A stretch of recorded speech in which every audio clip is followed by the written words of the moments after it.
কলকাতা হাইকোর্টে তিন সদস্যের সিট তৈরি করা হয়েছিল, সেখানে আপনার নাম নিয়ে অভিযোগ হয়েছে যে গণ্ডগোল হয়েছে কাজ বলে, সেই গণ্ডগোলের কারণে কী বলবেন? আমি আদালতকে সম্মান জানাই, বিচার ব্যবস্থাকে সম্মান জানাই, কিন্তু আমার উপর যে অভিযোগটা আছে সেই অভিযোগটা কিন্তু সম্পূর্ণ ভিত্তিহীন, সম্পূর্ণ মিথ্যে। কারণ যেদিন ঘটনাটা ঘটে সেদিন আমি ছিলাম কদমতলায়। সেখান থেকে আমার সাথে 4 জন হিন্দু সম্প্রদায়ের লোক ছিল। এই ওয়ার্ডের ওয়ার্ড সভাপতিও হিন্দু, তার নাম সমর দাস। সেদিন ছিল আমার বুথ সভাপতি এই ওয়ার্ডেরই সুলোচন ঘোষ, এবং আরও কিছু হিন্দু সম্প্রদায়ের লোক ছিল। সেখানে যখন আমরা দেখেছি দুষ্কৃতী ওখানে হাতে অস্ত্রশস্ত্র নিয়ে আসে, তাদেরকে বাধা দিতে গেছিলাম। আমরা বাধা দিতে গেলে আমাদের উপর অ্যাটাক হয়।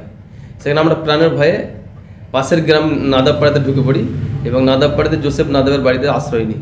এবং জোসেফ নাদাবের বাড়ির পাশে আপনারা খবর নেবেন, 2টো ফ্যামিলি আছে, হিন্দু ফ্যামিলি, মানিক সরকারের বাড়ি এবং বিকাশ সরকারের বাড়ি, এবং তাদের ফুল ফ্যামিলিকে নিয়ে সেই বাড়িতে আশ্রয় দিয়েছিলাম।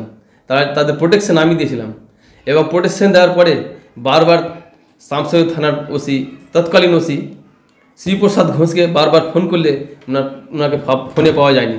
একবার পাওয়া গিয়েছিল, তাতে করে উনি বলছে দেখছি ছাড়া আর কোনো সহযোগিতা পাওয়া যায়নি ওনার কাছ থেকে।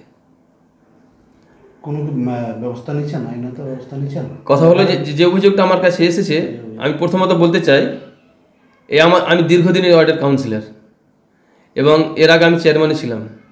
এই ওয়ার্ডটাকে আমি তিলে তিলে তৈরি করেছি।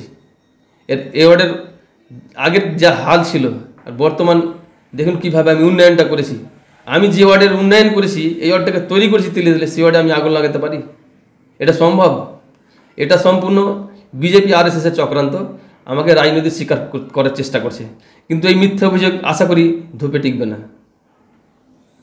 তাহলে কি মনে করছেন এটা সম্পূর্ণ মিথ্যে? তো বেদবনের মানুষ গরিব হতে পারে, তারা মিথ্যা কথা বলবে না। যদি বলে তাদেরকে বলানো হয়েছে, বিজেপি এবং RSS তাদেরকে বলিয়েছে, তাছাড়া তারা আমার উপরে মিথ্যা অভিযোগ করতে পারে না। আপনার পরিচয়? আমি ধুলিয়ান পৌরসভার প্রাক্তন চেয়ারম্যান, বর্তমান কাউন্সিলরের প্রতিনিধি মেহবুব আলম।